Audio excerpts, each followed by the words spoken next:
What a play, play after play after play. And he's got a lot of room to run, and she is taking over. Drones, that's the greatest conference in the country is showing out tonight, gentlemen.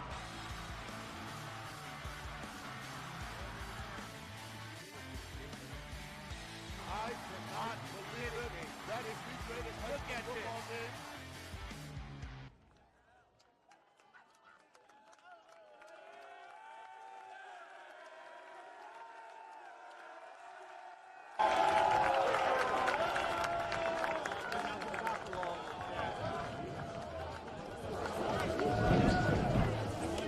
Sorry. We couldn't see. God is purple! God is purple! Sorry.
Off guy opinion, and we'll see how what type of effect that has on the game today. Okay, well, it's just been such a treat to cover all to get through the fall, through the winter, covering some of the best high school sports in the country, and to know that we still get a healthy serving of amazingness in the spring. The WCA, we're going to get the keys to the game here in a second. We got about 4.5 minutes or so to game time, so. We've had a chance to sit courtside. We've had a chance to be, in the press booth for a number of sports. Lacrosse, I like to think of it as being a Maryland sport, first and foremost. I know other areas of the country are getting so much better at it and really catching up. But WCAC's arrival in the lacrosse scene isn't, it's not like football and basketball. Like we've been good in lacrosse, the way we've been good in those sports for so long. Matt, just take me a little bit back. It's probably like 5 to 10 years or so when the true dominance of the WCAC, number 1 and number 2 in the country, has come. And maybe just walk us just a little bit through that. Yeah, Gonzaga has been a power for, a couple decades at this point, yep. Under the leadership of Casey O'Neill, who has stepped down, and now you've got a new head coach in Jeff King. And through the mid-2000s all the way through most recently, they've been one of the perennial teams in the country. But the rise now of St. John's to the number 1 team in the country, and you've got these 2 teams in the same conference. And don't forget about DeMatha, who's excellent year in, year out. And Paul the Six, who's excellent year in and year out now. And, this conference really is poised to be it already is an excellent lacrosse conference, but it's poised to just continue to rise. And to your point, Maryland is a hotbed for lacrosse, no doubt. But obviously New York and some of the other eastern states would take offense to that, and they're excellent as well. But Maryland is built, and the D.C. area has built something very special in the sport of lacrosse, and it's fun to be a part of. Let's talk keys to this game. Starting on the sidelines, and I'll kind of cue you up because we have had a chance to cover Casey, and he is a First Amendment sports friend of many of our shows. For him to not be on the sidelines is a little bit weird for me, because as a peer also, he's just been ever present for Gonzaga and for lacrosse, and not being able to see Wes and Casey face off, is a little bit different. But these schools still bring something in this coaching matchup. You're right, they absolutely do. I mean, it's about the kids and it's about the schools, but we'd be remiss not to mention the coaching matchup as well.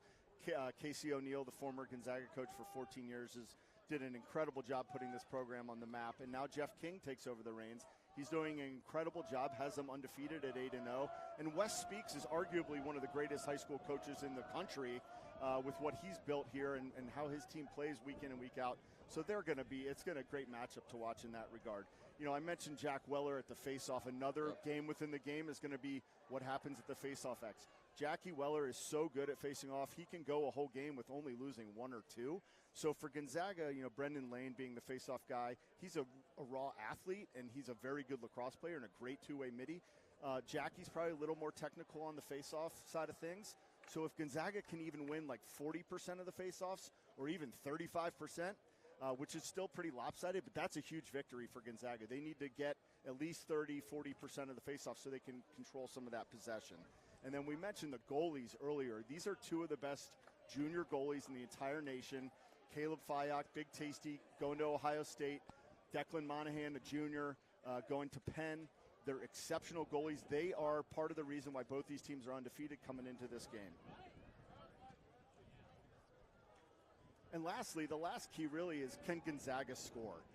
Today they're missing two of their starting attackmen. Their best offensive player, James Matten, broke his collarbone in the last game. One of their other starting attackmen, Freddie Fowler, broke his ankle in the 2 games ago against Culver. And then Jack Leland, their best midi, has been out all season with an ankle injury, tore a tendon in his ankle. And so you're missing those 3 guys. So with such a powerful defense as St. John's has, can Gonzaga overcome that? And can they score some goals to make this game as close as it should be? They definitely have their hand tied behind their back a little bit without Matten and Fowler, but if they can play really great defense and win some of those face-offs, who knows what can happen today. I think really great defense is the key. Both these coaches have made their bones on the defensive side of the field over time. I mean, Jeff King, the longtime D coordinator for Casey O'Neill. Wes Speaks, he's built his program around defense. I believe it's two of the best defenses. If not, St. John's is the number 1 and Gonzaga is the number 2. These guys are as good as anybody defensively in the nation. Goal scoring is going to be at a premium today. I love whenever we get to go around to these schools, I love when teams lead with their defense. I mean, offense is sexy, points on the board look good, but you can always tell. I think the level of greatness is generally determined at the end of the day by how well you defend what the other team is trying to get done. Wes Speaks and Jeff King are two of the best guys in the area doing just that. We're about ready to get going here. We got some captains in the middle of the field. We are surrounded by the student sections, which is great. The other awesome thing about lacrosse, there's just a load of young men and women out here with their sticks getting ready to watch what should be an amazing tilt. We got the referee. The ball is placed in the center of the field, and we are about to get started here, guys. 12 minutes on the clock for the first period. Get you some starters here as we get the face-off going.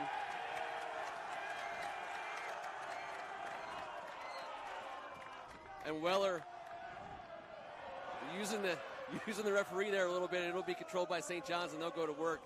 Big Tasty with the ball in his hands.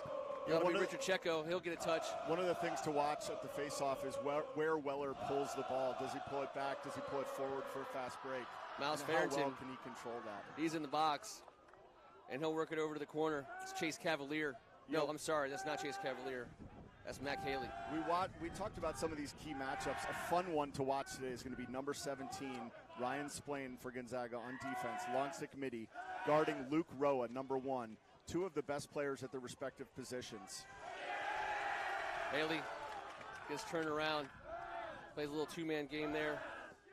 Kevin Whitty Nice check there. It's Gavin Kelly. Ball's on the ground. Haley picks it up. St. John's showing good patience here, moving the ball around, looking for a good opportunity.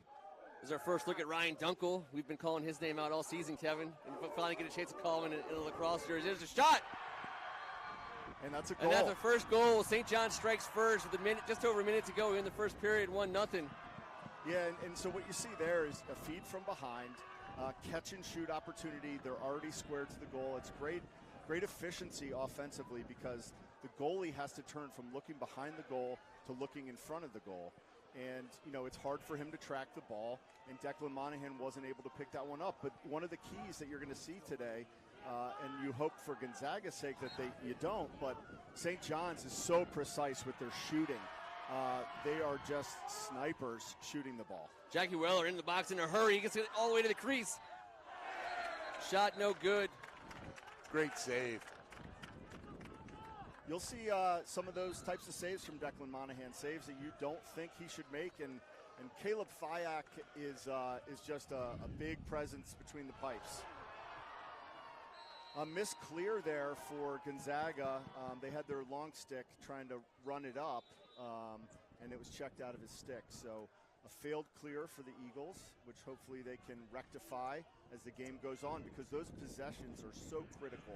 When you're going to have a hard time winning faceoffs, possessing the ball and clearing the ball properly is essential. Getting off to a good start here is also huge. These two teams have 9 top 20 wins already in this early season, combined. Good defense there. Haley behind the net.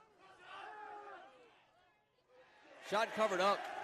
So that was a good shot by Haley, an inside roll, good defense by Matthew Rienzo, and a really good save by Declan Monahan. So all around good play. And Gonzaga's going to need to possess the ball, spin it around. They're going to want to get every shot clock down under 20 seconds before they take a shot. What that does is that shortens the game for them, and it allows them to hang in it as long as possible. And hopefully they can turn a couple of those early long possessions into goals, and that will allow them to kind of bridge the gap as the game goes on, as St. John's goes on one of their explosive runs. Cody Hobson, he'll get it over. Johnny Gardner.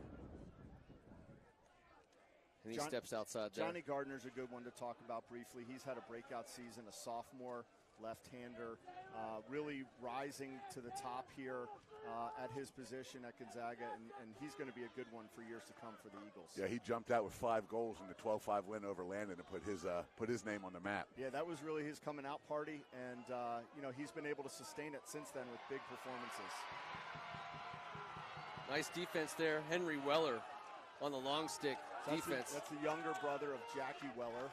Jackie Weller, the face-off guy. Henry Weller, one of the 2 long stick middies rotating. And Gonzaga has a shot clock violation.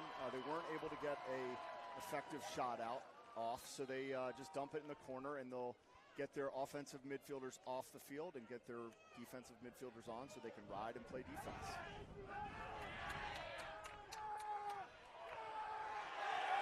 Very good ride. Turning it over. Very good ride by Gonzaga there to get the ball back. And now let's see if they go to the goal quickly or if they spin it around. We got a flag. Flag down. Loose ball. It looks like we're going to get a man advantage here first of the day, Matt. Yeah, I didn't see what happened. It looked like it may have been a slash of some kind. We'll see what the referee calls. Okay, so we've got illegal procedure. It must have been a box substitution of some kind. So it should be only a 30-second penalty. We've got a great crowd here tonight, don't we? We sure do. And I know we talked to Wes last night. We'll see, in addition to the long sticks, Connor Shannon will step in as the short stick on the man down. Keep an eye on him. Yeah, Connor Shannon's an excellent defensive midfielder for St. John's.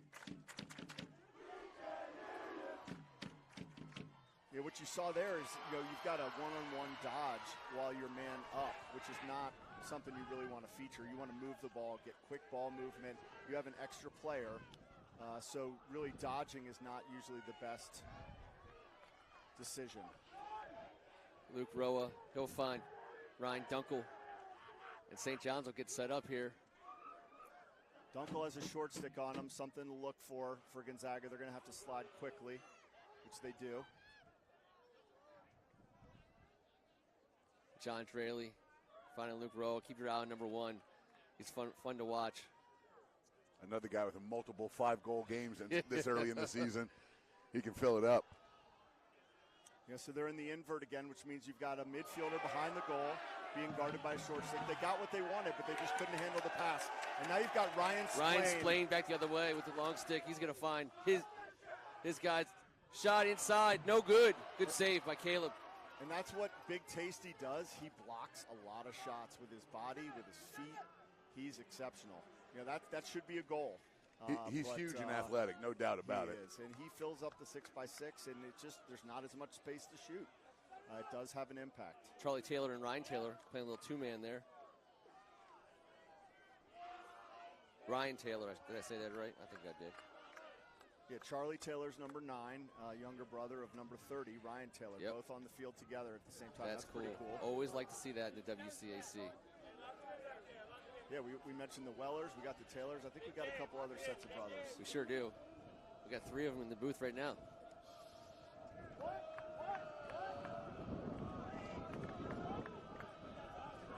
Good patience here by Gonzaga. I think if they don't score in transition right away, transitioning from defense to offense, they're going to possess the ball and slow it down a little bit. Ian McGlynn inside. He's all over. He's got defense all over him. And that ball's going to come back the other way. Another shot clock violation. Great defense there by the Cadets. Swarming defense. Defense has been the name of the game so far. These teams are finding a way they're trying to explore each other a little bit. This game doesn't have much rhythm so far.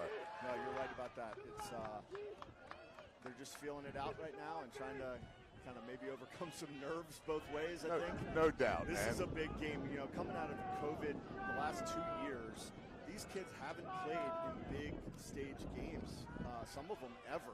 And now you've got 1,500, 2,000 people here, and you got to see how they react. And they'll settle down as the game goes on.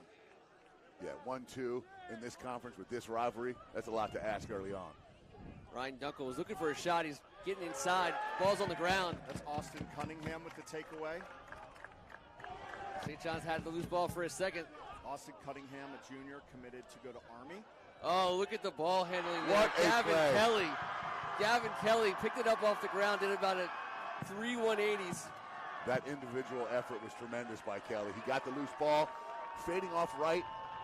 And he dropped his hands, and it was just a slick shot. And Declan Monahan had no chance to save that. That was from slick. About 5 yards with a strange angle and just a beautiful shot. So, you know, Gonzaga has to really battle on those ground balls. We call them 50-50 ground balls where you have a chance to get them just as much as the other team. They got to really get those ground balls to avoid that from happening, because what's going to happen is Jack Weller's going to win the next faceoff. There you go. Jack the other way, doing what Jack does. Gets into the box. That was a tough. I mean, it made it look easy, but Mac Haley must have sweated that out for a half a second. Very casual. Yeah, it was very casual. Ryan Dunkel. You know, what happens in lacrosse is it becomes a bit of make it, take it. You know, and imagine if you're playing against Tom Brady in football and he gets the ball after he scores a touchdown. It's really tough. This is the only sport that has that type of situation after every score. So it really creates big runs and big leads. Kevin Whitty, he beats his man inside and he gets turned back out. Broken stick Tommy by Bonavita. Tommy Bonavita, so he has to run out of the game. He cannot stay in the game with a broken stick. Loose ball controlled by St. John's initially, but they're going to call a penalty there on Gonzaga, and the ball will be moving. Yeah, that's a hold. It's a loose ball, so it's not a time serve penalty. Great save. Great save there. Declan Monahan getting on the ground. Gonzaga back the other way. Ball's on the ground again. It's going to be a turnover. St. John's, it's Kevin Whitty. He's in the box. He dishes to Dunkel. I mean, he just tried to wing that ball. And that failed clear was just a dropped pass. There's nothing strategic about that. You just got a pass and catch. But now they give it to their midi to run it out, and let's see if he can leg it. 3.5 here to go in the first period. 2-0 St. John's. And the ball gets taken away from the short stick midfielder. That was Ryan Pells that was trying to run it out. Tough stanza there for the Eagles clearing the ball.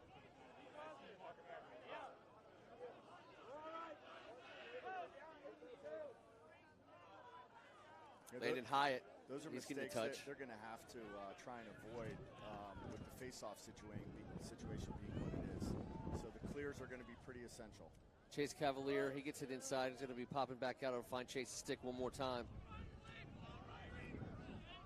Looking for the pick there from his teammate, Landon Hyatt. Shot. That shot was going like 100 miles an hour. All right, there's people over there, too. I'll tell you, Kenny Harrison, the photographer here at St. John's for the last 25 years, that was quicker. That was quicker than a lens blink.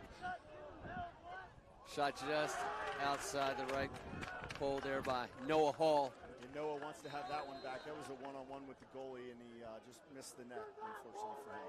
Mac Haley working out. He's going to get Dunkel. Great save. Oh, and a double save. Wow, that is some serious goaltending on display there by Monahan. Noah Hall and Monahan playing catch. Yeah. Right back to back. That is big-time stuff right there. That was sick. These two goalies are going to put a highlight reel together just today. That ball's loose. Let's see who's going to come up to it. We're going to have a penalty on St. John's. The ball will be rolling.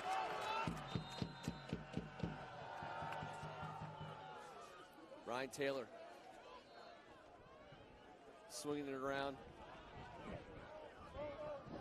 Johnny Gardner, he's looking to get to his left hand.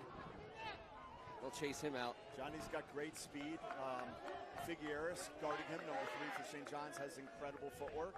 So that's a really good matchup, but you got a sophomore in Johnny Gardner going against a senior. That's always tough. It is, and Figueres has been shutting down everyone in the nation so far this year. You're lucky to get an assist on this guy so far, the way the season started for him. Yeah, Dave Petramala and Gary Gate up at Syracuse are getting a hell of a player in him and Luke Roa for that matter. With Vinny Trujillo, that's quite a threesome heading up north. Right, yeah. Defensive midfielder number 5 for St. John's. Excellent player, captain. Charlie Weiss with the shot that got moved around. And I'll tell you what, Blake Boyd's getting all he can handle, and he's coming out. He's working his way up the sidelines, and they'll finally call it. It's going to go back Gonzaga's way. They'll call it out of bounds. Nope. That was a big hit by Ryan Taylor. Yeah. I'll tell you what, though, it was everything Blake could do. He was working 4-on-1 from the time he got that loose ball. See if Gonzaga can get this ball in the box and put one back in the net. That's where, as a coach, you'd love for him to just roll back and just stay away from the pressure and move the ball to the other side of the field. Just like Pels did for Gonzaga, instead of trying to run it out, use your teammates to help you get it. James Timmons working on Connor Shannon.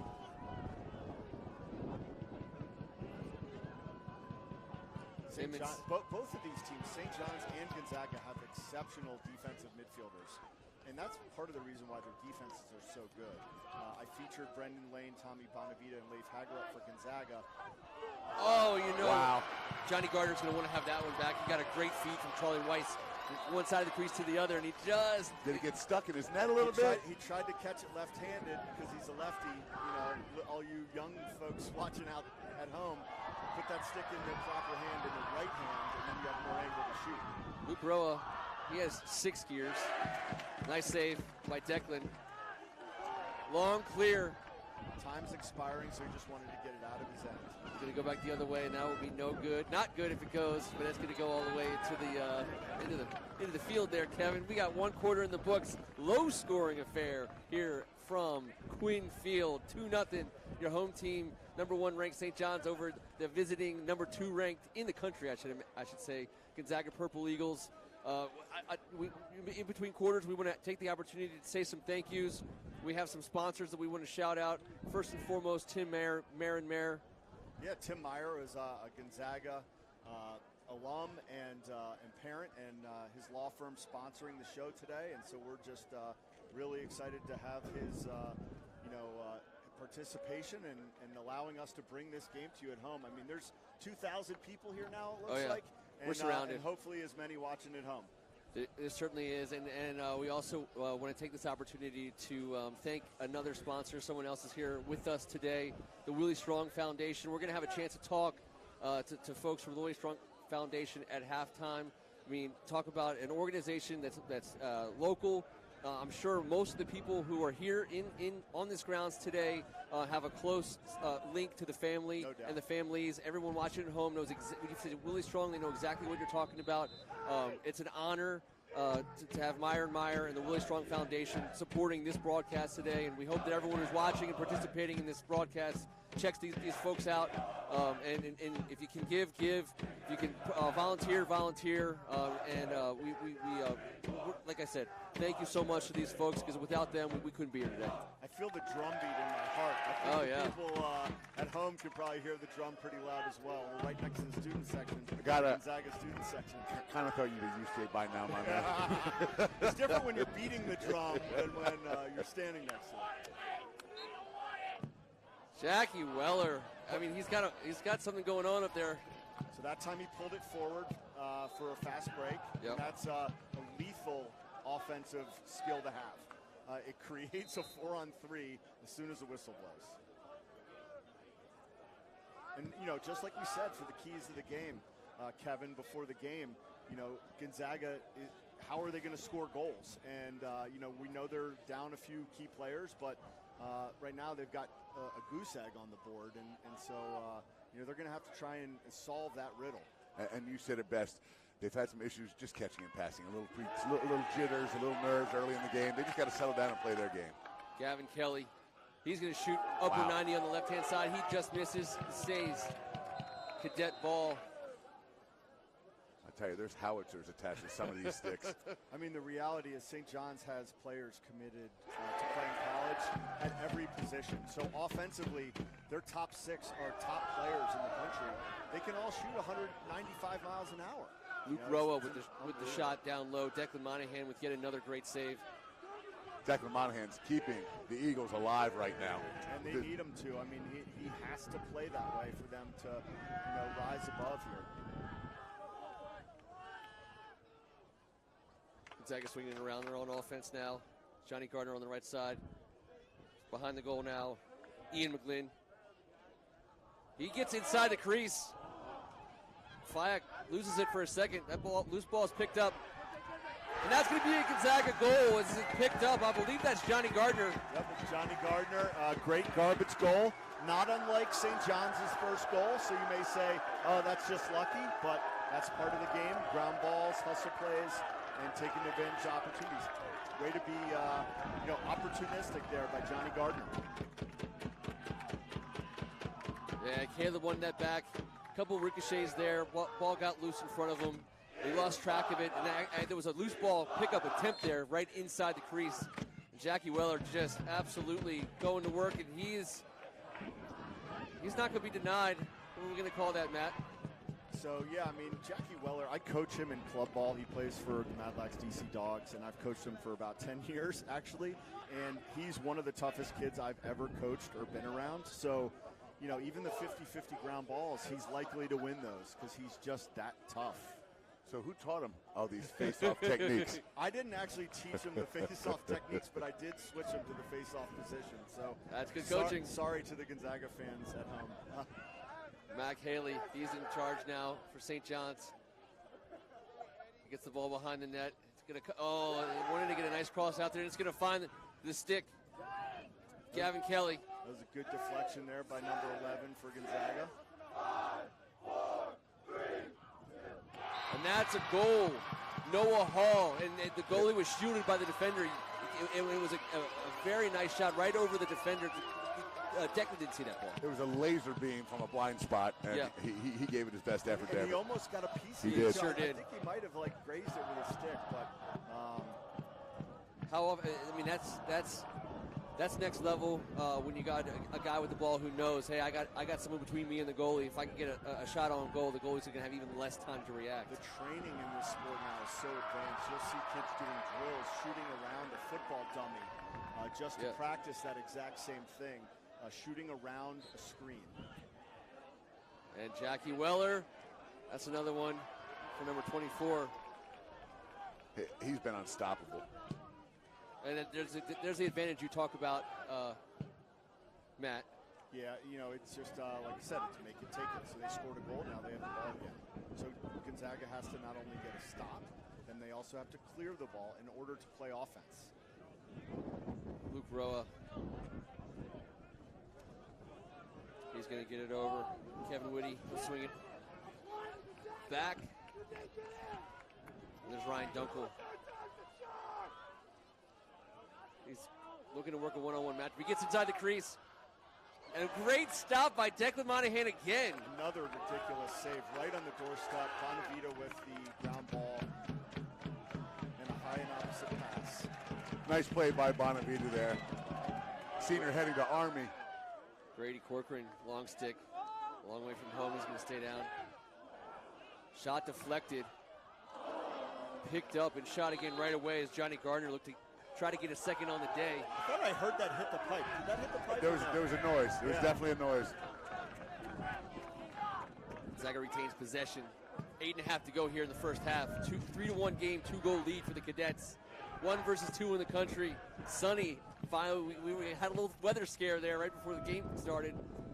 But just the way we thought it would be.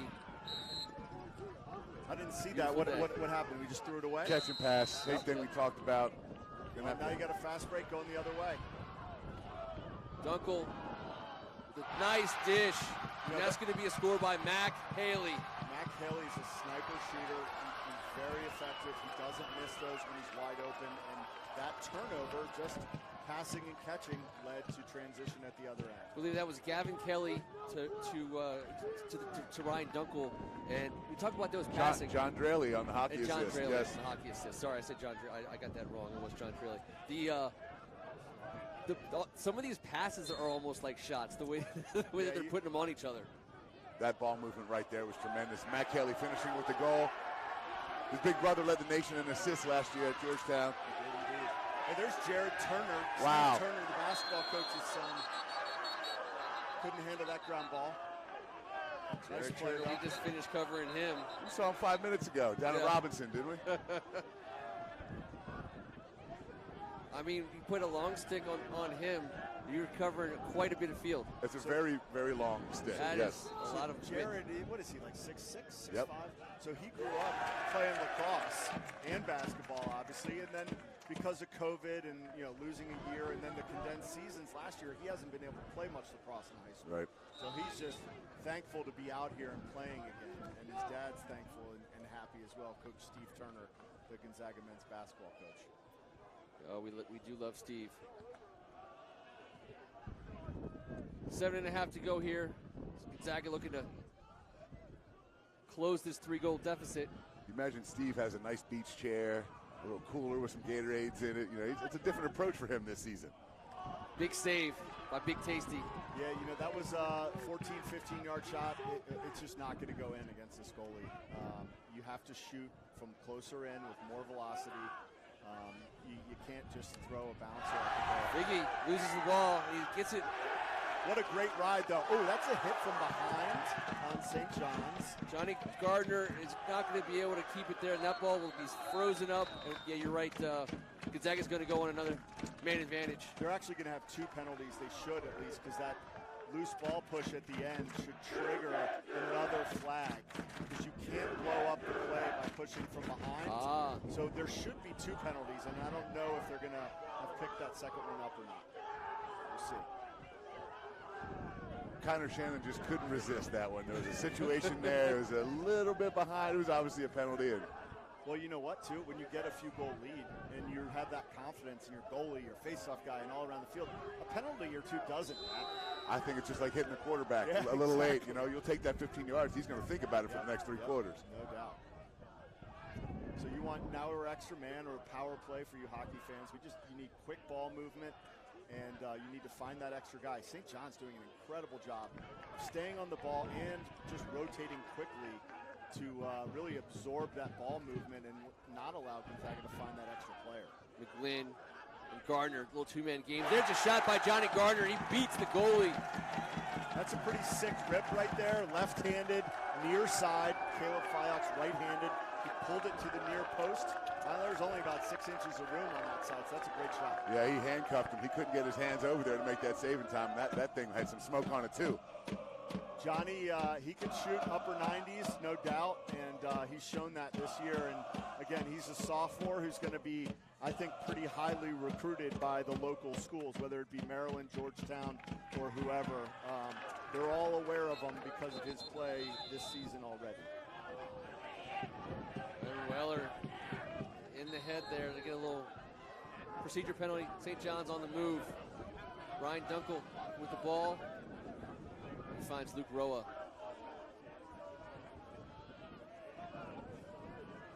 You know, Gonzaga almost won one face-off the last time, but then they missed the ground ball over here, so that's a unit face-off loss. I don't think Gonzaga's won a single face-off yet. Traley into the box behind the net, and it's going to be a turnover. Dunkel couldn't control that pass. It was a little bit at his feet. He's a kicker, though, so. Yeah, he's a great athlete as well.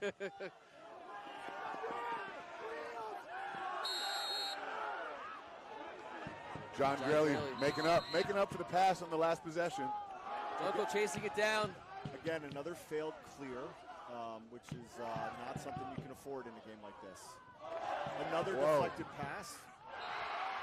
But again, that's the second time we've had a failed clear that results in a goal. Gavin Kelly picking up the, that's almost a garbage goal. I mean, he was able to pick it up down low, but either way, he got into the goalie. Declan Monahan can only stop so many.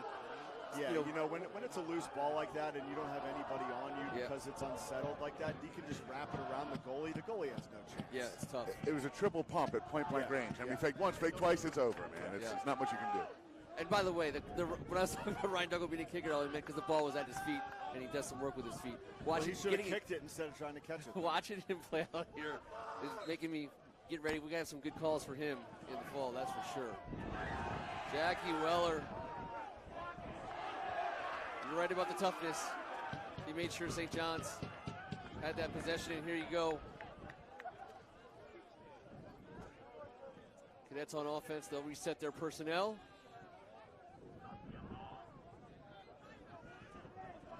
Landon Hyatt up top now for the Cadets.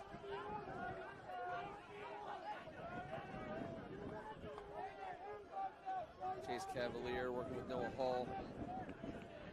Landon Hyatt setting a little pick there. A lot of lacrosse teams feature picks as a way to generate shots, just like basketball, Kevin. You get a little bit of space, you can get your jump shot, you can dribble, drive, whatever.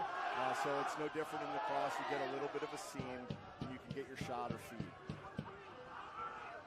Matt Haley's everywhere right now. I think he's guarded 4 people on this possession, and he is going to be responsible for that loose ball, but Gonzaga maintains possession, and it's going to go back the other way. Just like Tommy Bonavita heading to Army, Matt Haley heading to the Naval Academy. If there's one thing we love here at First Amendment, man, is these guys heading to the Service Academy to further their careers. Yeah, and you got Austin Cunningham for Gonzaga committed to Army as well, the junior. Obviously, great tradition of sending young men from this area to the service academies. I know how much they love the purple and the scarlet and the gray, and of course the maroon and gold, but we'd like to say they'll be soon to be wearing the greatest home jerseys in the world. Amen. Red, white, and blue. Gavin Kelly gets it over. Matt Haley once again, he's inside. Shot no good. Ryan Dunkel covering that up. Matt Haley's got great vision. Kind of like a point guard on a fast break, finding that cut right there. That was a great feed. Good Dunkel working into the crease. He tries to wrap it around, no good. Dunkel has very good quickness. He's a great blur. First step. He's speed. He can do it all too. I mean, he can. Wes Coach Speaks mentioned him as a bit of a feeder. If you're trying to categorize the different attackmen, but Dunkel they can all do everything. Dunkel can do everything. Haley can do everything. They're just excellent players. Not only does Dunkel have a big leg, he puts about 80% of those kicks out of the end zone. He's got a bunch of tackles on return. He goes down there and mixes it up. Tough kid. Do you know, is he playing football or lacrosse in college or both? I don't know. I don't know if guys know that yet. Yeah, we'll see. Why not play both? Why not? It'll be fun to see what he does. I agree. Underneath, Noah Hall, he backs his way in almost like a power forward and then spins right into the goalie. And they did. Gonzaga did have a double there underneath, but instead of knocking him down, they kind of slid by him and missed it. Well, that last ball is going to end up over on Oregon. I don't know if does Kevin Carey, does he chase the lacrosse balls off campus? I know he chases the footballs out of the woods. Someone's going to have to check him for ticks again today. I'm going to vote that that's you, my friend. Hey, listen, it's the new guy. Renzo. I'm out. So, look, this is a pretty key part of the game. It's 6-2 right now, and if Gonzaga can win a face-off, possess the ball, and get a goal, they can hang around. I'm going to call that's a Gonzaga unit That's win. the first win. That's the first face-off unit win for Gonzaga, and much needed. Kind of stop the bleeding a little bit. We got Cody Hobson coming on, number 2 for the Eagles on the first midfield.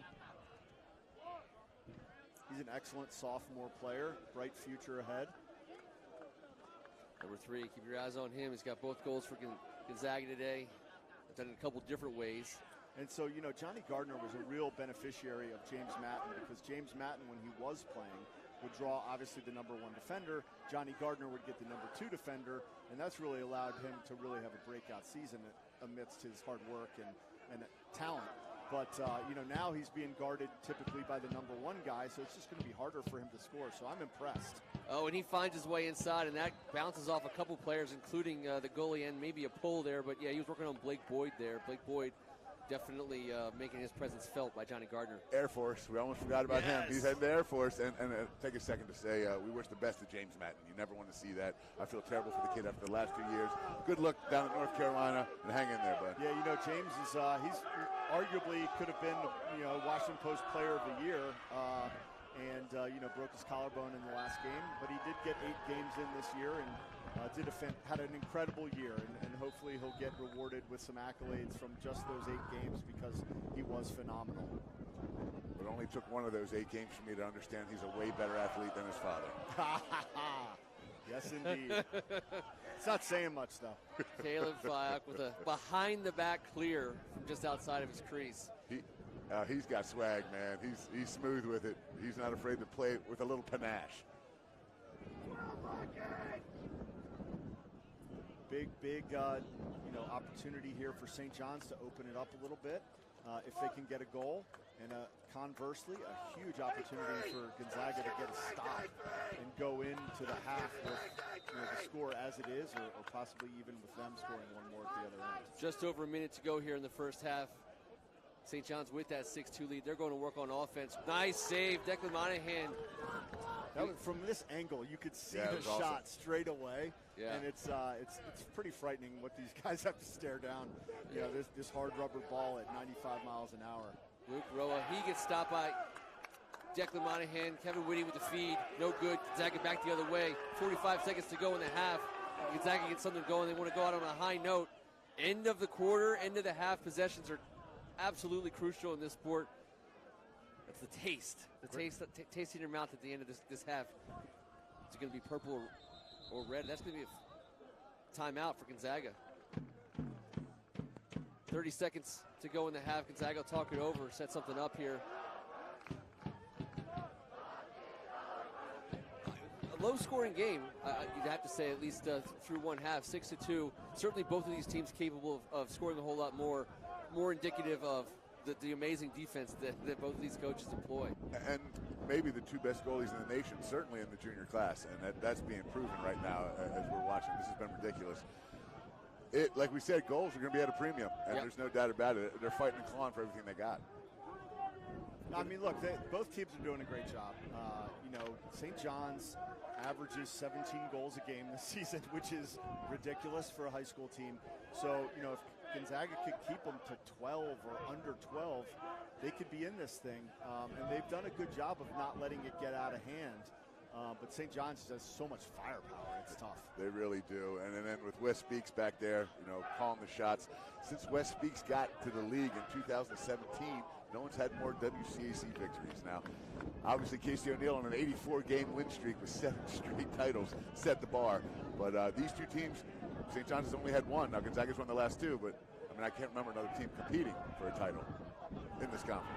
Yeah, I mean, Coach Speaks has done an incredible job building this program to national prominence, and he just works real hard, and the kids buy in. And credit to him and what he's done here. And Coach King at Gonzaga obviously looking to do something similar. 27 seconds to go. Johnny Gardner, he's with the ball, working on Figgy. Nice pass, nice interception. That's an incredible Richard Checo interception by Checo. And that's just a pair of defenders. Gonzaga's going to get the ball right back. The ball is loose. 8 seconds to go. Ball on the ground. And that's just a clear. Figgy. Deep clear. Oh. We got a little check to end the half. Gavin Kelly and Declan Monahan exchanging pleasantries. And that'll do it. One half in the books. St. John's Cadets 6, Gonzaga Purple Eagles 2. We will be back here momentarily. We'll reset the camera here and give us 1 second. We're going to have an awesome time. Quick interview with Kevin Hughes from the Willie Strong Foundation. We'll be with you in about 30 seconds with that interview.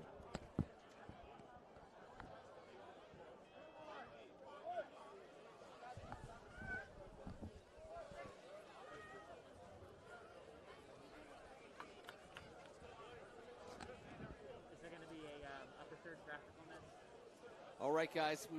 First of all, I want to say very special welcome. Thank you so much for your support.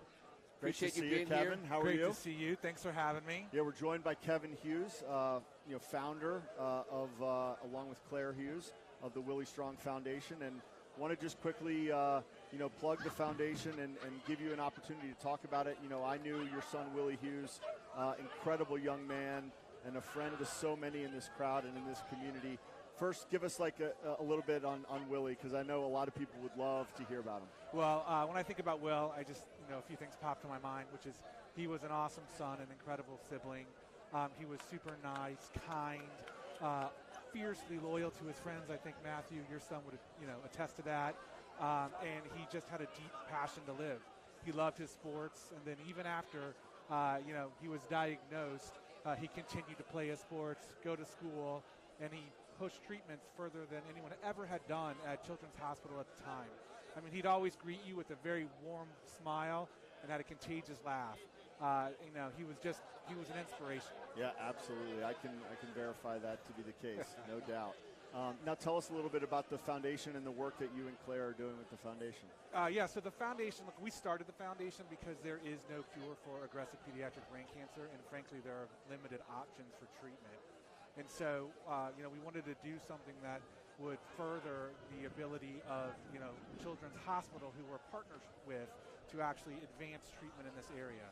So specifically, we partnered with Children's and Will's team of doctors so that they could, advance treatment to the point of introducing new clinical trials and new treatments, and also advance research for those purposes. And so how is it going with the foundation, and tell me about the successes you've had, and how can people get involved? Yeah, so we've had a great amount of success.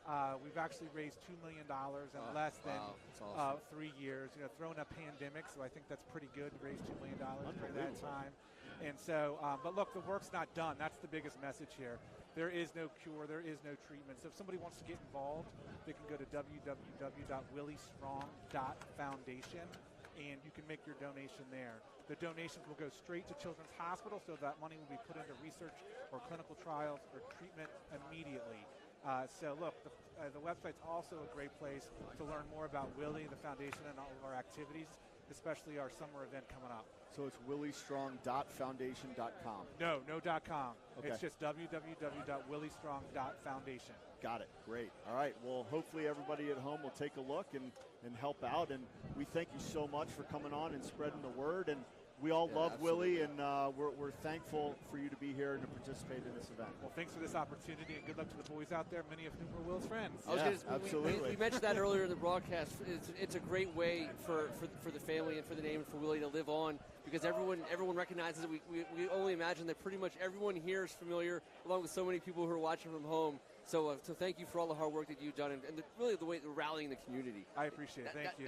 That's just the coolest thing. And thank you for spreading the word for us. Yep. Absolutely. You're welcome. It's our pleasure. All right. Hey. All right. Good luck for the rest of the game. Yes, sir. We will be back in 5 minutes to bring you the second half of action here. Quinn Field at St. John's, the 6-2 game. Stay with us.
Thank you so much for being back. We are getting ready to start here a second half of action from Quinfield, 6-2.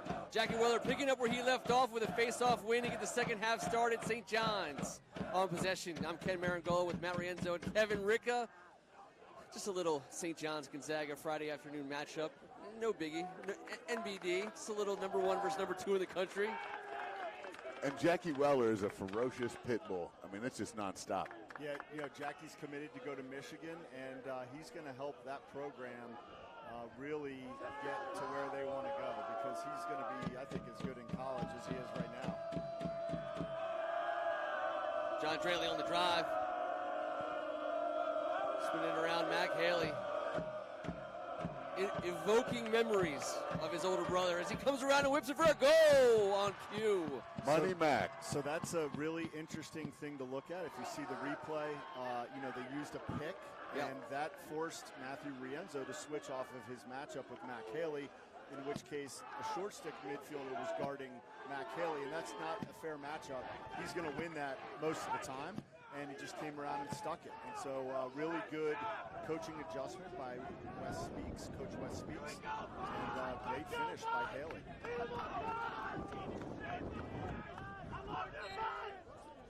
Face off. This one has a chance for Gonzaga. Gonzaga about to control that. There's a unit face off win. Gonzaga back the other way. Ball's on the ground.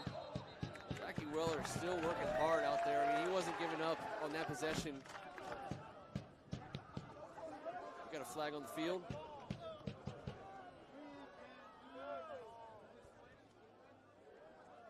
We'll let the referee sort this out.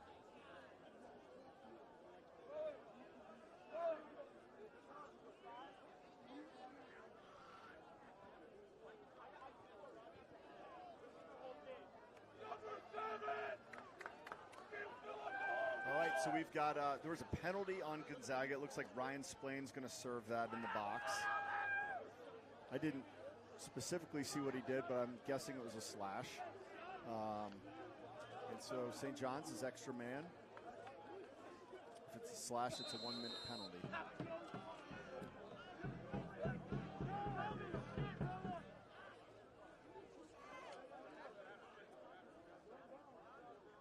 Although my understanding is he is getting hold of Maier Maier to contest that ruling. Good one. And there we go. Gavin Kelly. That'll get. Was that Matt Rienzo knocking that loose?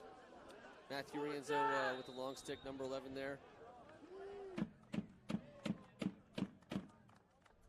Dunkel to Roa. Swinging around Kevin Whitty. Back to Roa with a shot. That's a goal. Luke Roa, you know, we talked to Coach Speaks last night. He said that if he gets his hands free with his right or his left hand, generally it's going to go in the net. And the way his smooth stroke, it's overhand, but then it becomes sidearm. Yeah. It's like unsavable. I mean, that is that's like a senior in college type of shot. That's ridiculous. I feel like I'm watching a college lacrosse game as we speak. Luke Roa, good story here, guys. Luke Roa, went to Mater Dei here in town, and his mother is a teaching aide of my 7-year-old Holly at there Holy you Redeemer. go. So, although two different schools, lots of intermingling for sure. It's one big dysfunctional family we got going on That's here, right. guys. That is a fact. And I'll take a second to talk on that just briefly while St. John's works here on offense.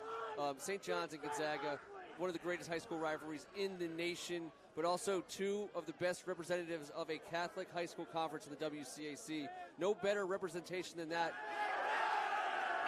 as Matthew Rienzo takes his man to the ground. Looked clean there for a second. He's going to serve a penalty here.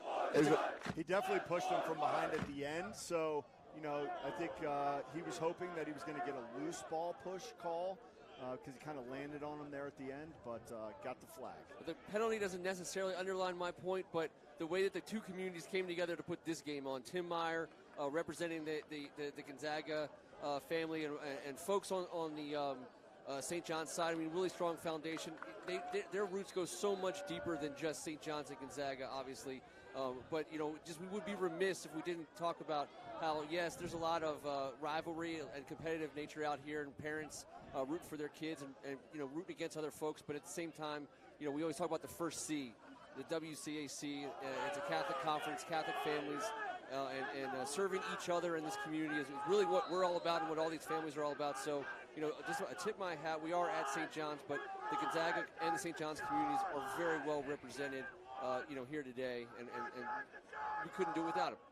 Yeah, and one of the other cool things, that was a howitzer by Roa Luke from Roa. 15 yards. Wow, he's heating That up. was upper 90 on the left side.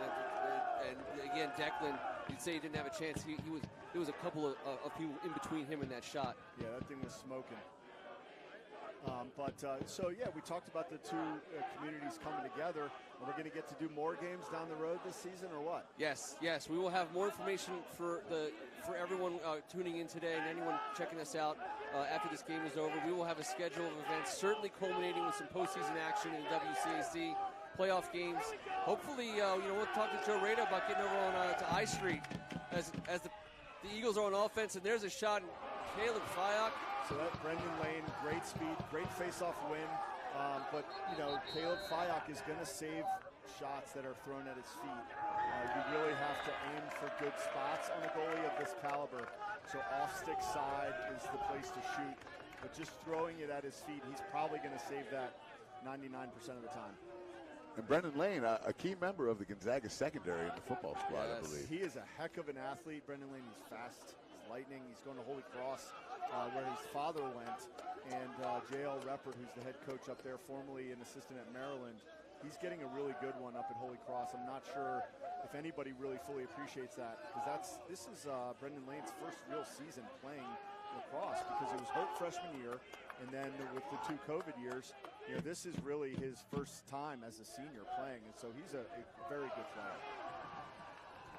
Johnny Gardner with a turnover, just trying to run through too much traffic there. This defense is too good. I mean, Caleb Fyock is just a casual is a great word to describe how he handles possession so confidently for the Cadets on his side. St. John's controls. That was an incredible ground ball. Gavin Kelly. That was all day long. That was powerful. Gavin's a strong-looking player too. He's built like an ox. Gavin Kelly heading to Drexel. One of 20 commits on this St. John's roster. Wow. Jack Haley. Defense had to slide there. They had to come up from the low corner, and they didn't rotate around from the lower side. So they need to rotate and fill in, and they have to move and guard the ball carrier. Is that a hat trick for Haley? I believe it is. I think Money Mac just got his third there. He's been a force offensively today. This offense has been methodical, especially at the start of this second half here. They're starting to settle down a little bit. So now Gonzaga's put a long stick up at the face-off to try and neutralize Jack Weller. Jack Weller back the He's other too way. good, though. It probably won't really work because he's too technical. And long sticks have a hard time, actually winning the draw. They're just there to make it a ground ball. But, look, Gonzaga, worked through it and eventually wrote it back. Eagles go to work. Cody Hobson, he's working on Henry Weller, the younger of the Wellers.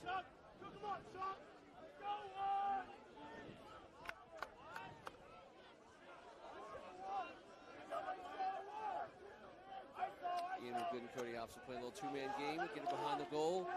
Thomas Desio, number 99 for St. John's, somebody I want to talk about quickly. He's guarding Charles Wise there. Desio was out for a couple games at the beginning of the year, but he's a starter last year, and now he's back. He's a very strong-looking player as well. Nice rip there by Ian McGlynn, number 8 for Gonzaga. We had a chance to call Desio's name when he was a freshman, which is, I believe, the last time we had a chance to look at some of these matchups, Matt. Number 99 out in that field, and you had a sense of course, we missed that year. We missed a whole year. No one laments it more than us. But yeah, Desio, he's committed to go to Jacksonville, which is a program on the rise in a big way. And I think he's somebody that could go down there and help them out immediately. Yeah, so you've got 3 top caliber Division I seniors on defense for St. John's. And that gives you an indication of, aside from one of the best goalies in the country and one of the best face-off guys in the country, they've got 3 starters who are seniors on defense. So it's goals are tough to come by. Yeah, sounds like a pretty good recipe for a number 1 ranking. Ian McGlynn. That's a good look at the cage. Not a bad shot, but Caleb Fyock gobbled it up. Just nice and easy, smooth. Finds a guy, clears it out. Nice little transition offense there, and Declan Monahan comes up with it. I believe that was Vincent Trujillo. And here we go. Ryan Taylor. And that ball's going to get tipped. That was Ryder Mattingly. And now it's going to be a goal. Ryan Splain, the long stick midi, senior defenseman there.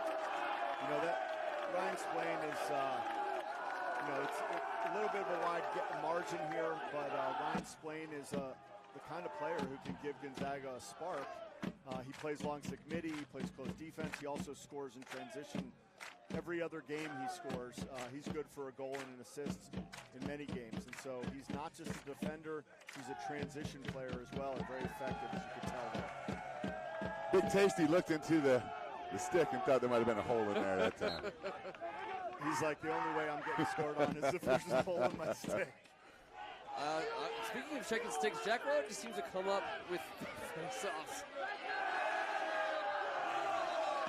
Grady Corcoran. That's a great timeout by St. John's. They called timeout just before they turned it over. Well done. He's like Jack Weller's like David Blaine. He just gets up and like all of a sudden has the ball. It's unbelievable. That wouldn't have been my first choice for a comparison. David Blaine is a magician. Yeah, okay. A magician. All right. I don't know, Houdini, David Copperfield. I'm not up on magicians these days. I like the old school guys. Okay, all right, but I'll write that down. Gallagher? No. Was he a magician? I don't even know. 5 minutes, 20 seconds to go here in the third quarter. 10-3 lead for the Cadets.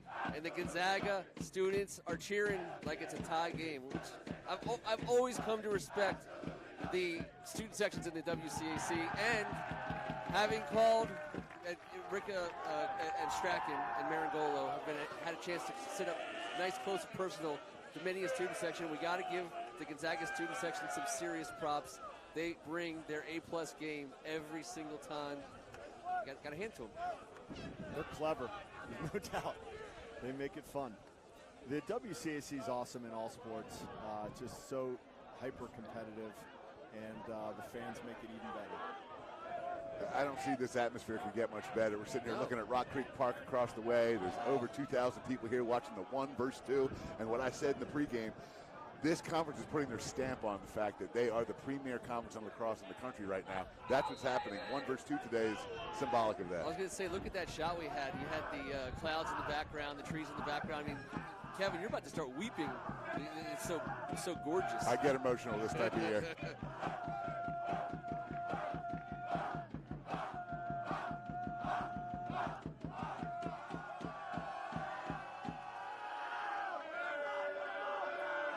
Kelly possessing the ball for St. John's. Gonzaga just slid with 2 defenders there. Mac Haley to Luke Roa. Luke driving, he gets inside, and great save. Declan Monahan, point blank range, he was able to gobble it up. Going back the other way, here comes Splain.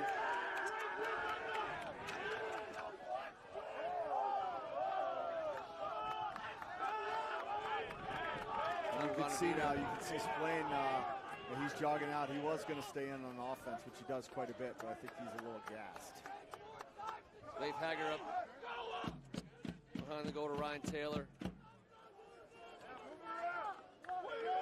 Johnny Gardner. Gonzaga gets their personnel right. Cody Hobson steps on the field along with Charlie Taylor and right now, Ian McGlynn are the other 2 middies rounding out the first midfield right now. Bouncing it up and over. Gonzaga covers. It's going to be Purple Eagle ball. You got Blake Boyd in on defense for St. John's at the short stick D midfield position, along with Connor Shannon, number 10.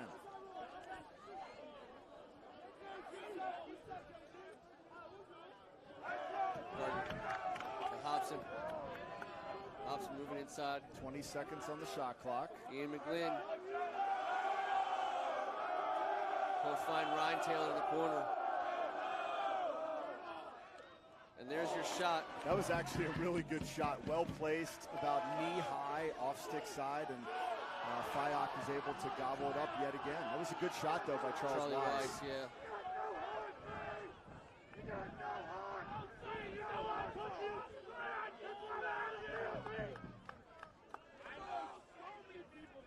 Austin Cunningham guarding Ryan Dunkel there. So Chase Cavaliers gets a little bit ahead of that pass, and here comes Gonzaga back the other way. Leif Hager up, number 7, the defensive midfielder for Gonzaga. Great play there. Gardner finds Splain. Fayok with the save. Long clear. And he finds Ryan Dunkel. Splain had a one more pass down low to another offensive player. I think we'd like to have that one back if you could.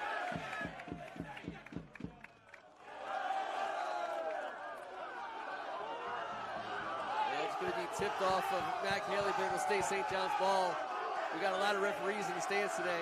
Yeah, they don't understand that it was just a redirection of the ball and not an actual possession. And so if it deflects off you while it's still a shot, it's still a shot. And so the team closest to the ball gets the ball. If he had held it in his stick for a second and then thrown it out of bounds, it would have no longer been a shot. And oh, that was a very classy move by Ryan Dunkel. Offhand, in basketball, you might call it the offhand. He came right around and got in the far corner from the opposite side of the net. So that's one of those plays, as you see the replay here. He's right-handed, but he's coming around the left-handed side of the goal. And that's a shot that, 15, 20 years ago, your coach would have screamed at you and pulled you off the field for doing it because it was too flamboyant. That's become a common practice at the college game, and now all the high school kids are doing it. So normally in that situation, coming around left-handed, he would have put it in his left hand. But he kept it in his right and just did a backhanded scoop shot. That was incredibly executed. And it's indicative of how Coach Speaks lets these guys play. They're out there playing loose and playing free. They've been together for 3 or 4 years, most of these guys. And like you said, all the leagues, you've coached half the kids on this field right now. So, yeah, that's one of the other cool things, too, is that these guys all play club lacrosse, whether it's for DC Express or Mad Lax or Next Level or the Hawks or the Crabs or whoever in the DC or Baltimore or Annapolis area, and they all play against each other since they're 8 years old. So the rivalries, although really spirited and severe sometimes, they all tend to be friends off the field most of the time. Oh, sure. We see it too in football and basketball, all the sports. These guys, they'll be talking to each other late night, and there is Mac Haley. Another similar backhanded shot by Mac Haley. just getting loose today on offense. I mean, to be able to play in this game right now in a 1 versus 2 as a senior in the St. John's Gonzaga rivalry, get 4 goals. That kid's having a great day right now. And he scored in a multitude of ways. He scored off of picks. He scored off of isolations. He scored off ball. Really, really good player Navy's getting.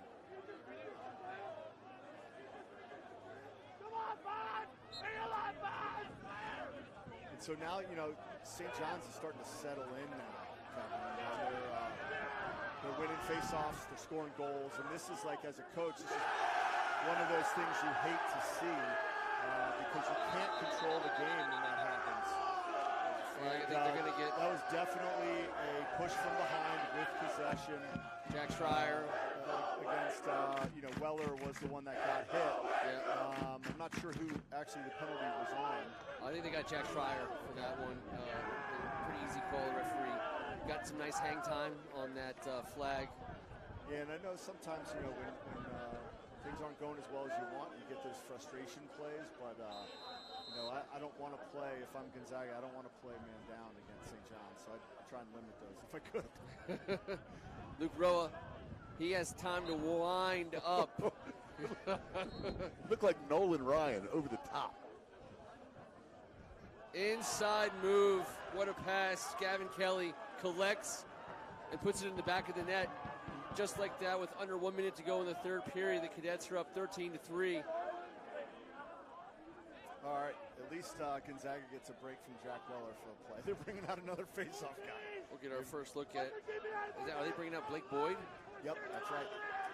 I think Coach Patty Haley and Coach West Speak said, Jackie Weller, you've been awesome today, but let's stop talking to the crowd. Come over and sit down here for a second.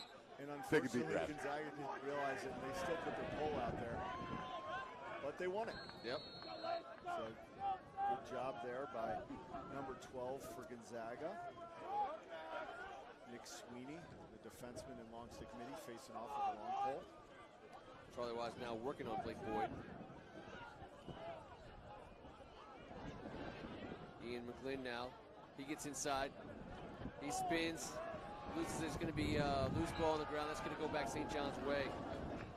They play so well together defensively. They're a machine right now. Yeah, they're just like wheels in a spoke, just in and out. They slide if they need to, but they all recover, and it's like pretty magical to watch. Gonzaga in a 10-man Mac Haley working his way into the crease, and he will go one more time. Mac Haley for the goal, St. John's. That was a breakaway, long clear there, and he was ahead of the defense. That was a 10-man ride by Gonzaga, so they pulled their goalie, and it's kind of like a full-court press in basketball. Unfortunately, they left someone open on the backside, and St. John's was able to find that person, and then it's just a run to the goal, and that wasn't really fair for Monahan. No. So if you're Gonzaga, you need to get out of this quarter and then try and regroup in the fourth quarter. Weller controls. Flyak back the other way. He's going to try to clear it all the way. Declan Monahan picks it up. We got a flag in the air. Now that ball is going to be disallowed as the penalty is going to go on Ryan Dunkel.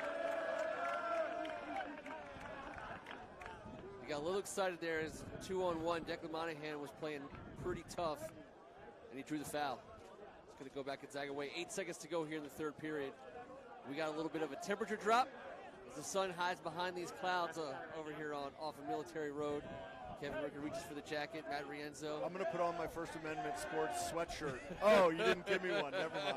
Well, to be fair, Matt, we thought in the fourth quarter you were going shirtless. That's just what we heard. I mean, this is soon enough.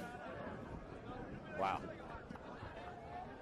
5 seconds to go. Johnny Gardner is going to possess. Yeah, so close things out here. Because they're extra man, if they hold on to the ball, there's no face-off to start the next quarter. So there you Gonzaga gets the ball, thankfully, and they don't have to deal with Jack Weller again in the fourth quarter. All right, well, that's all she wrote after 3 quarters. Opportunity once again to say thank you to our sponsors. We will start off with the good folks from Maier Maier. Maier Maier, the internationally known and trusted name in intellectual property law. As the Gonzaga student section takes their shirts off right next to us. That is brought to you by Maier and Maier. If Tim Maier was smart, he would have had them all paint their chest with his logo or something. Next time. Yes, there you go. Good job, best production crew in the business. Tim Maier, your sponsorship has gone to very, very good cause today. And once again, we want to say thank you to the Willie Strong Foundation, doing the most amazing work, rallying the community around an amazing cause, and for kids, fighting a fight that we just don't want to ever see kids fight. And just hats off and just mad respect to the family, the Hughes family, and everyone involved with the Willie Strong Foundation. We are very excited.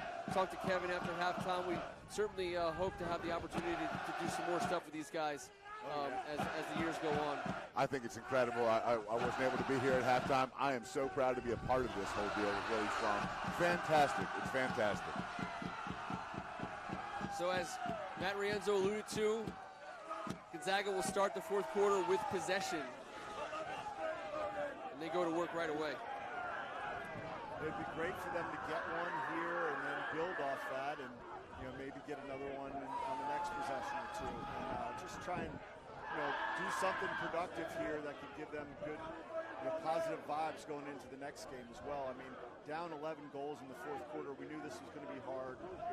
Missing 3 key offensive players, it would have been really hard even with those guys. Sure. And then now they're out, and we knew this was going to be an uphill battle. So can Gonzaga, just get some positive momentum here throughout the fourth quarter?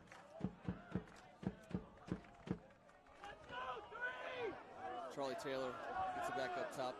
Charlie Wise. Cody Hobbs is going to find himself with the ball. He's working his way back to the middle of the field.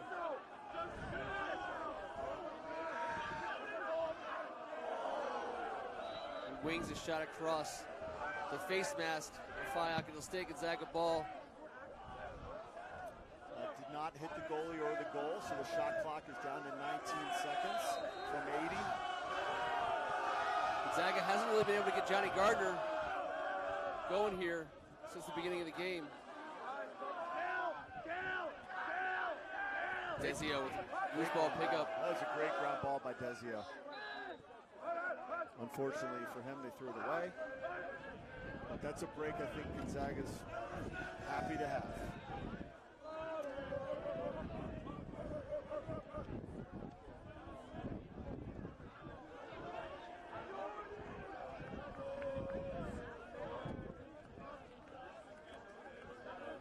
Gardner and McGlynn. Taylor playing a 3-man game over here on the right-hand side.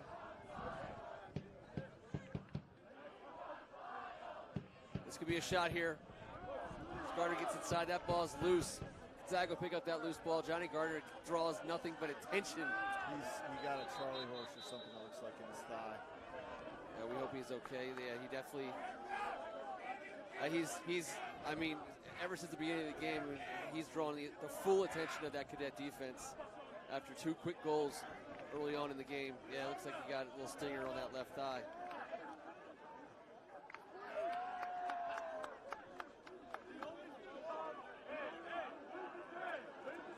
Just over 10 minutes to play, 14-3 game. Eagles possession. Charlie Taylor gets it out. James Timmons. There's Cody Hobbs on the far left. Him and Ian McGlynn now.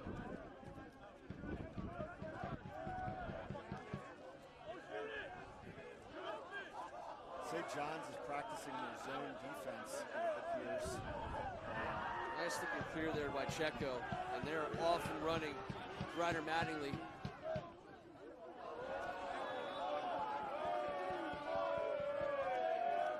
Transition shot there for St. John's, backed up by the Cadets.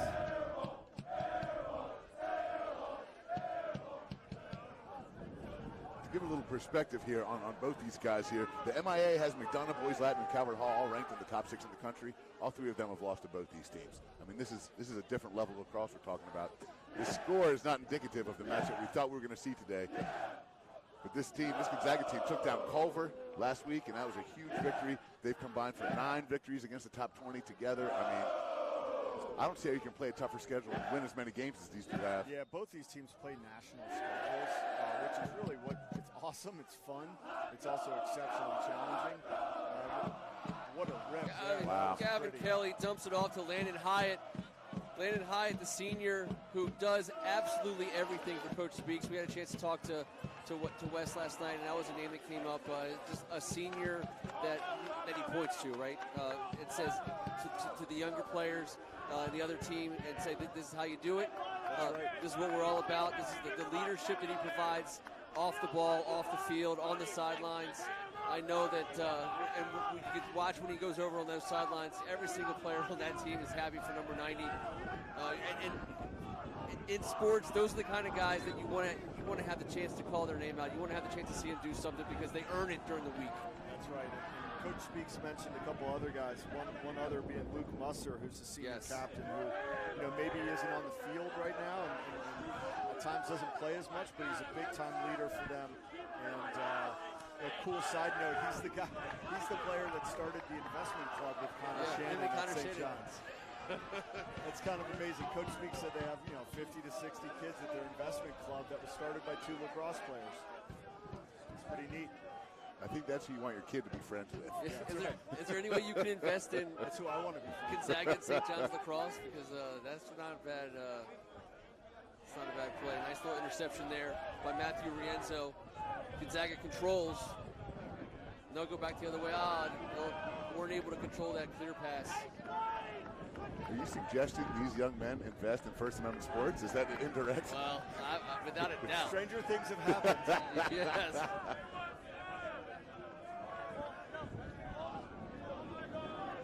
Luke Roa inside the box. You just got a feeling he's always looking for a reason to pull that stick back and let it fly. Now he's going to attack the crease. Dunkel. He'll find Gavin Kelly inside, wide open.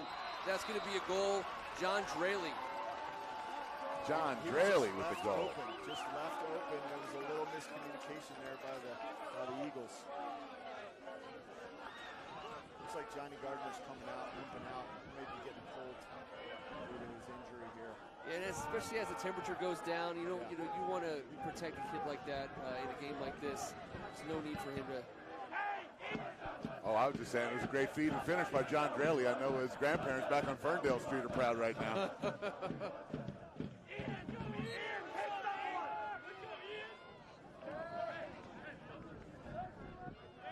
Yeah, I enjoyed seeing you guys cover the Robinson game, the Robinson WCAC basketball semis and finals. That was some great hoops in the WCAC. Sure was. Hey, you had a nephew.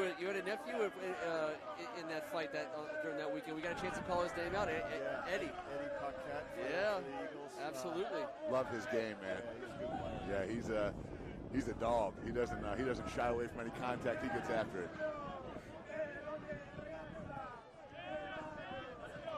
Well, let's see if Gonzaga can put together a good offensive possession here.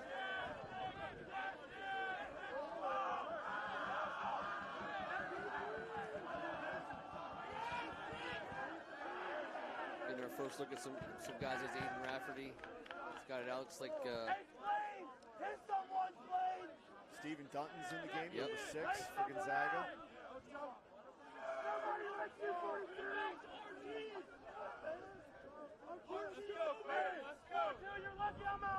behind the goal there. Is that Charlie McNamara? Charles Wise with the shot and the goal. We got a new goalie in AJ Shashwitz. St. John's, pulled Caleb Fyock after a phenomenal game, brick wall type of game for Big Tasty. And that was a nice shot there by Charles Wise. Jack Willer. All he's got here. Gets Jack Schreier. Jack on Jack.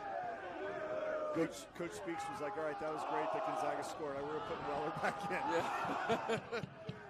Weller to Weller right there. Henry Weller to Jack Weller. And Weller calls the penalty himself as he caught a stick to the face. Flags in the air. they'll go on an advantage. He's busy. Jack's busy. He's winning the face-offs. He's commentating, a little bit of interaction with the crowd, and he also is doing some refereeing today.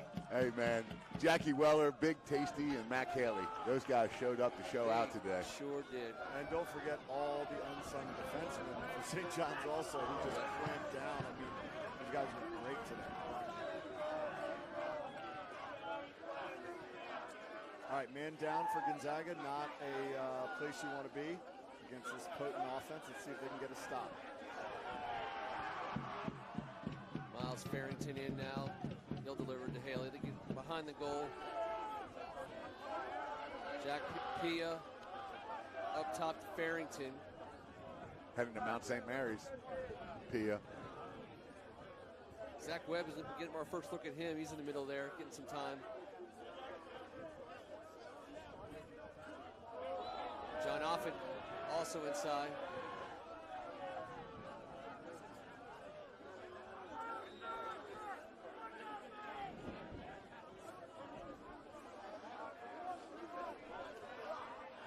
Shot and a save. And Gonzaga has their backup goalie in as well.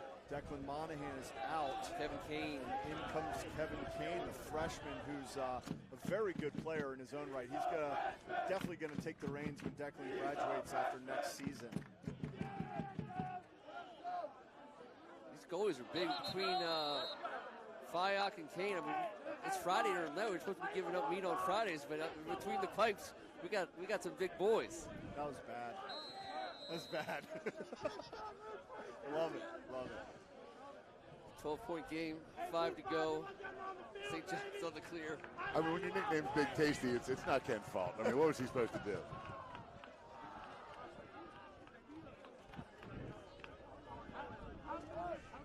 Both these coaches giving it.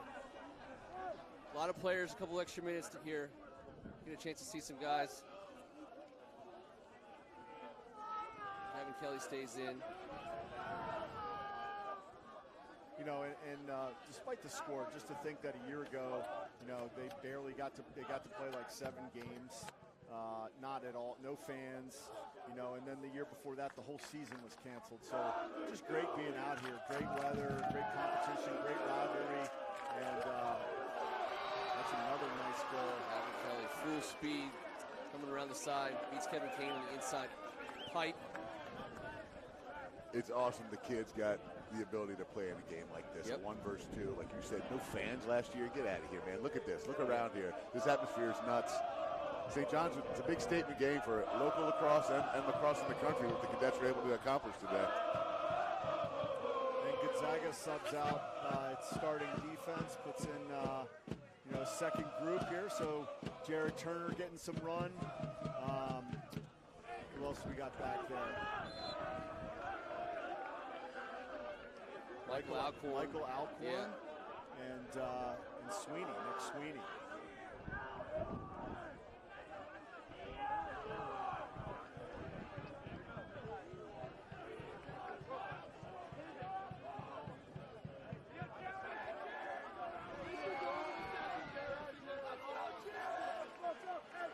When I saw Jared Turner come out, you know, a few weeks ago for his first practice, for his first scrimmage that he was able to play in, you know, because he had to sit out for 3 days after basketball season for WCAC rules. So he came out and started playing defense, and you could just tell the basketball influence.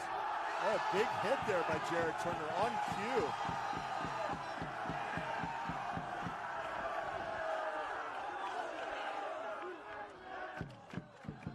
Loose ball, flag in the area. You know what? Turner's had that hit him now for a couple months.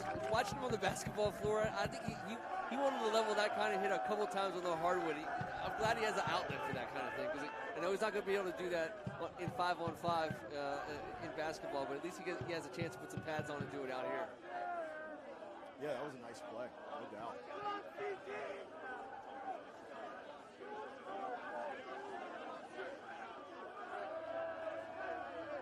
Three and a half to go.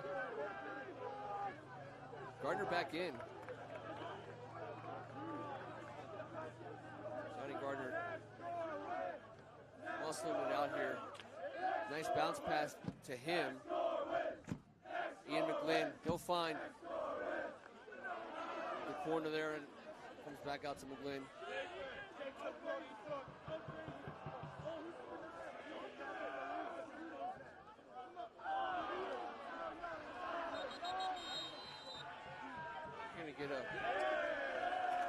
Gonna get Ryan hitting there on a personal foul. Clock running, ball in play.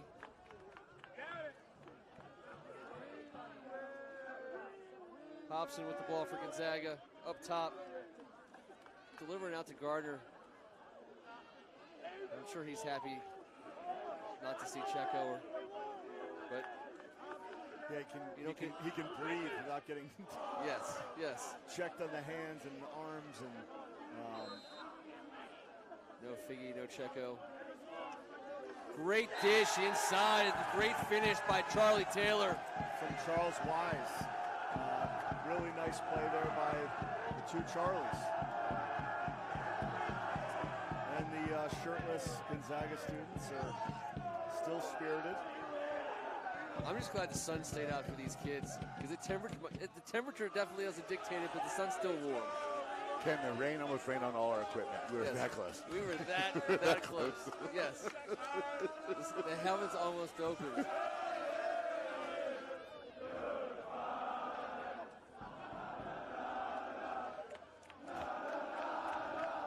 Gonzaga still fighting for this face-off unit win. Blake Boyd picks it up, throws it away. He can't connect with Michael Leahy.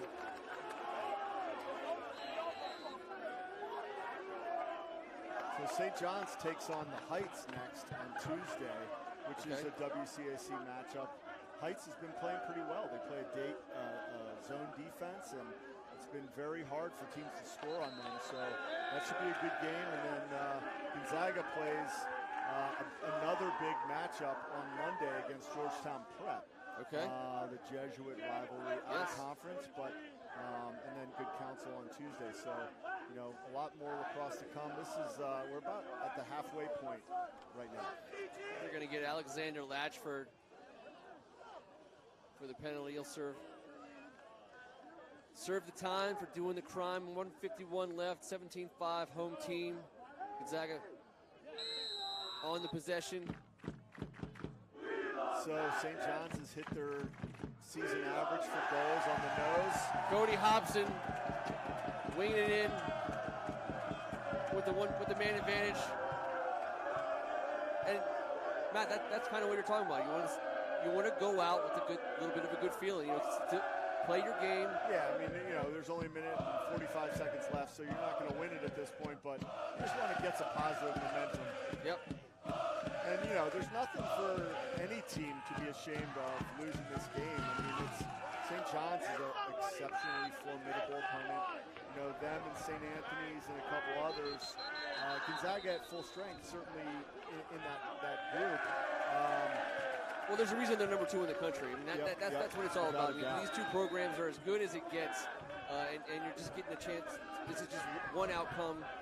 You play this game 10 times with this level of talent, you're going to get a lot of variety of outcomes. And here's the deal. Wes Beeks, he put this program on the map in 2017 with the upset victory in the championship, but this is putting the nation on notice right now. In their first home hosting game on a 1-2 in the history of St. John's College High School, in front of what I'm guessing 2,500 people here today. That's the first time ever in the history of WCAC, probably. Without a doubt. You know, without a doubt. It's a great milestone for the conference and for the area.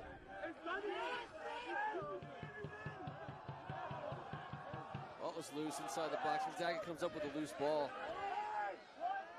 Charlie McNamara delivering it over to Matt Maier.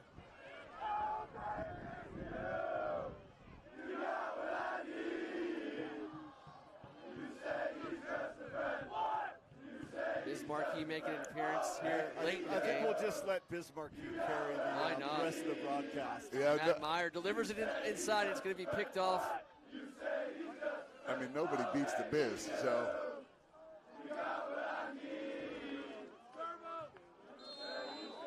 That is how we do it. Next time First Amendment Sports shows up, you better have your song ready. Gonzaga's got theirs. 20 seconds to go. Stephen Dutton. He gets past his Gets past his man. We got a whistle. It's coming back the other way. I believe that was a shot clock violation. Okay.